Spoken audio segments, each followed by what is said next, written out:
اعوذ باللہ من الشیطان الرجیم، بسم اللہ الرحمن الرحیم، والفجر وليال عشر، رب اشرح لي صدری ویسر لی امری واحلل عقدۃ من لسانی یفقہوا قولی، رب یسر ولا تعسر وتمم بالخیر وبک نستعین، یا فتح یا فتح یا فتح رب زدنی علما۔ یہ اسپیشل بیان ذی الحج کے ابتدائی 10 دنوں کے بارے میں ہے، جس کے بارے میں اللہ رب العزت قرآن میں فرماتے ہیں، قسم ہے فجر کی، ولیال عشر، اور قسم ہے 10 راتوں کی۔ یہاں سے 10 راتیں مراد یقیناً ذی الحج کی شروعاتی ابتدائی 10 راتیں ہیں، جس کے بارے میں نبی اکرم صلی اللہ علیہ وسلم کی بہت ساری احادیث ان راتوں کی فضیلت بیان فرماتی ہیں۔ ذی الحج کے ابتدائی 10 دنوں کے بارے میں نبی اکرم صلی اللہ علیہ وسلم کا فرمان ہے، سال بھر کے تمام دنوں میں سے کوئی دن ماہ ذی الحج کے عشرے سے زیادہ اللہ تعالیٰ کو پسند نہیں۔ صحابہ کرام رضوان اللہ علیہم اجمعین نے عرض کیا، یا رسول اللہ صلی اللہ علیہ وسلم، کیا اللہ تعالیٰ کے راستے میں جہاد اور قتال کرنا بھی اس کے برابر نہیں؟ آپ صلی اللہ علیہ وسلم نے فرمایا، ہاں، سوائے اس شخص کے جو جہاد میں شریک ہوا اور کچھ بھی واپس نہ آیا۔ یعنی جہاد بھی اللہ کی راہ میں اتنا محبوب نہیں ہے اللہ تعالیٰ کو جتنی یہ 10 راتیں اللہ تعالیٰ کو محبوب ہیں۔ ہاں، وہ شخص جو جہاد میں گیا، اپنی مال و جان سے اس نے جہاد کیا، لیکن وہ شہید ہو گیا، واپس نہ آیا، یہ اللہ کو زیادہ محبوب ہے۔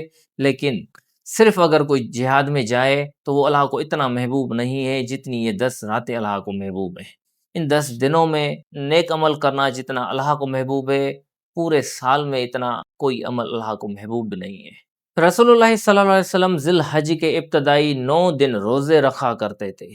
رمضان مہینے کے علاوہ کوئی ایسا مہینہ نہیں ہے جس میں نبی کریم صلی اللہ علیہ وسلم مسلسل روزے رکھتے ہوں، سوائے اس ذی الحج کے مہینے کے، کیونکہ رمضان تو فرض مہینہ ہوا۔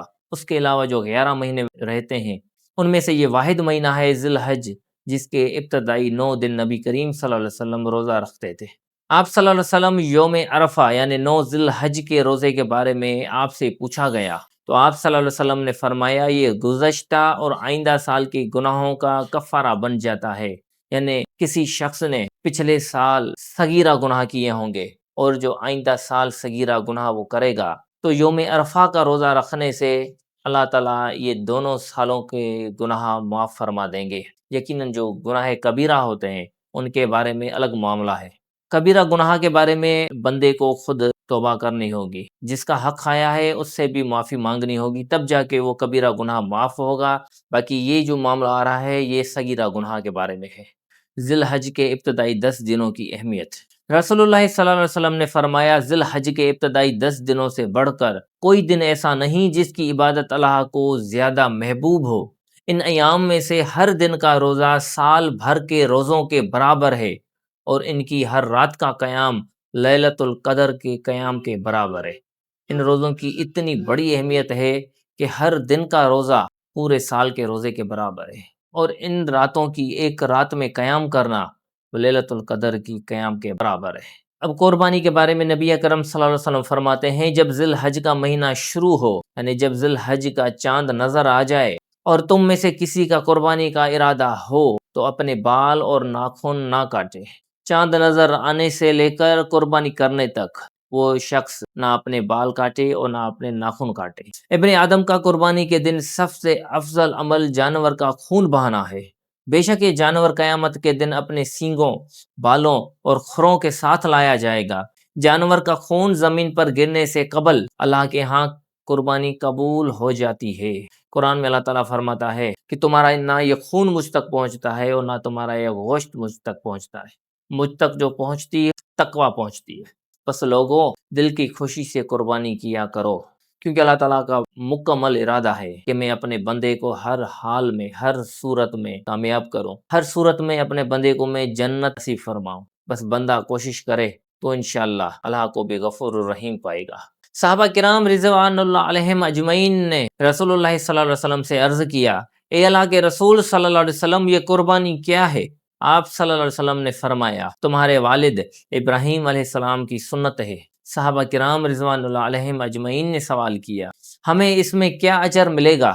آپ صلی اللہ علیہ وسلم نے فرمایا، جانور کے جسم کے ہر بال کے بدلے میں ایک نیکی ہے۔ یعنی جانور کے جسم پہ کتنے بال ہوتے ہیں آپ گن نہیں سکتے، بے شمار ہوتے ہیں۔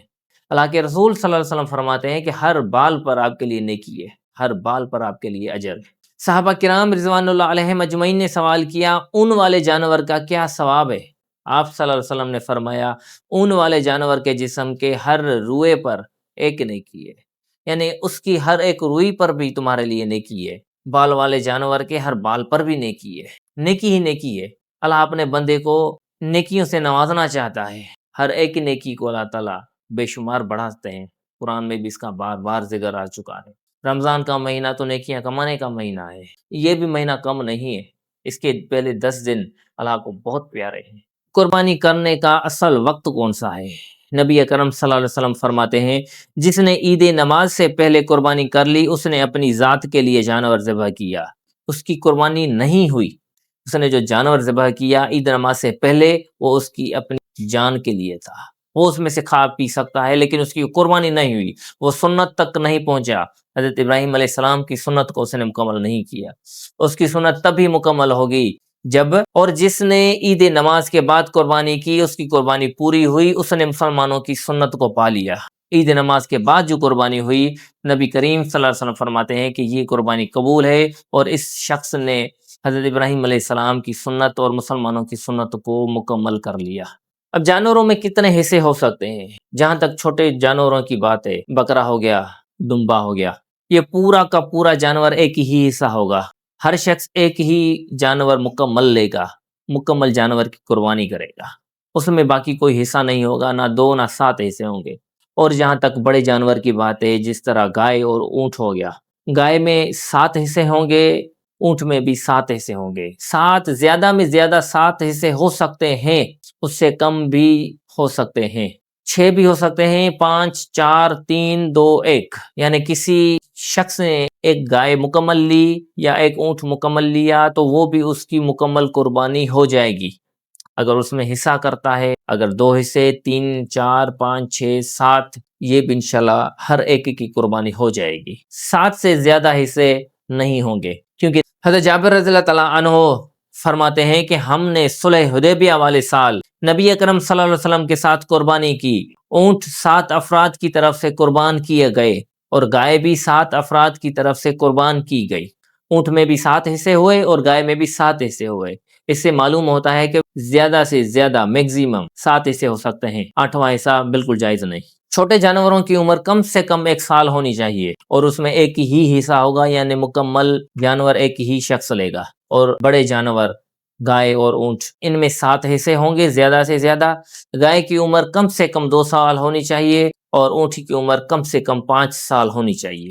رسول اللہ صلی اللہ علیہ وسلم سے اونٹ کے گوشت کے بارے میں پوچھا گیا تو آپ صلی اللہ علیہ وسلم نے فرمایا اس سے وضو کرو، اور بکری کے گوشت کے بارے میں پوچھا گیا تو آپ نے فرمایا اس سے وضو نہ کرو، یعنی جب تم اونٹ کا گوشت کھاؤ اور اس سے پہلے بھی اگر تمہارا وضو ہو، گوشت کھانے کے بعد بھی تم وضو کرو گے، یعنی اونٹ کا گوشت کھانے سے تمہارا وضو ٹوٹ جاتا ہے، اور بکری اور بکرے کا گوشت کھانے سے وضو نہیں ٹوٹتا۔ اگر آپ کا پہلے سے وضو ہے اور بکری اور بکرے کا گوشت کھایا، اس کے بعد دوبارہ وضو کرنے کی ضرورت نہیں ہے کیونکہ آپ کا وضو جاری ہے۔ قربانی کا گوشت کتنی مدت تک، کتنے عرصے تک کھا سکتے ہیں؟ ام عائشہ صدیقہ رضی اللہ تعالیٰ عنہ فرماتی ہیں کہ ایک مرتبہ حضرت علی رضی اللہ تعالیٰ عنہ ہمارے یہاں طویل سفر سے واپس آئے، ہم نے انہیں قربانی کا گوشت پیش کیا تو انہوں نے فرمایا کہ میں جب تک نبی اکرم صلی اللہ علیہ وسلم سے اس کے متعلق خود نہ پوچھ لوں اس سے نہیں کھاؤں گا۔ چنانچہ انہوں نے آپ صلی اللہ علیہ وسلم سے اس کے متعلق پوچھا تو آپ صلی اللہ علیہ وسلم نے ارشاد فرمایا ایک ذی الحج سے دوسرے ذی الحج تک قربانی کا گوشت کھا سکتے ہو، یعنی پورا سال گوشت آپ کھا سکتے ہیں، اس میں ابھی کوئی بھی حرج نہیں کہ پہلے صرف 3 دن اجازت ہوا کرتی تھی، اس کے بعد اللہ تعالیٰ نے اجازت دے دی کہ اب آپ اس کو پورے سال تک کھا سکتے ہیں، ذخیرہ کر سکتے ہیں۔ قربانی کے گوشت کی تقسیم کس طرح ہونی چاہیے؟ افضل طریقہ ہے کہ اس میں 3 حصے ہونے چاہیے۔ پہلا حصہ آپ اپنے لیے رکھیں، دوسرا حصہ رشتہ داروں میں تقسیم کریں، اور تیسرا حصہ غربا اور مساکین کے لیے۔ اگر کوئی انسان زیادہ حصہ اپنے پاس رکھنا چاہے تو بھی رکھ سکتا ہے، اگر کوئی انسان پورا کا پورا گوشت اپنے لیے رکھے، یعنی وہ خود اس کو استعمال کرے، تو بھی شریعتاً اس کو اجازت ہے، وہ اپنے پاس رکھ سکتا ہے۔ اللہ کے رسول صلی اللہ علیہ وسلم فرماتے ہیں بے شک ہم نے تم لوگوں کو 3 دن کے بعد قربانی کا گوشت کھانے سے اس لیے منع کیا تھا کہ وہ تم سب کو پہنچ جائے، یعنی وہ تمام انسانوں تک پہنچ جائے، کیونکہ یہ دن کھانے پینے کے ہیں، تو یہ نہیں کہ صرف تم لوگ ہی کھاؤ، یہ غربا اور مساکین تک یہ گوشت نہ پہنچ سکے اور وہ محروم رہ جائے۔ ہم نے اس لیے منع کیا تھا تاکہ یہ سب تک گوشت پہنچ جائے، تم اس کو تقسیم بھی کرو اور خود بھی کھاؤ۔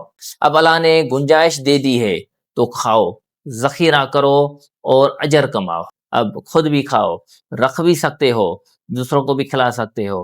اجر کمانے کا مقصد ہے کہ دوسروں کو بھی کھلاؤ، اور جان لو یہ دن کھانے پینے اور اللہ عز و جل کا ذکر کرنے کے ہیں، اس میں زیادہ سے زیادہ اللہ کا ذکر کیا کرو۔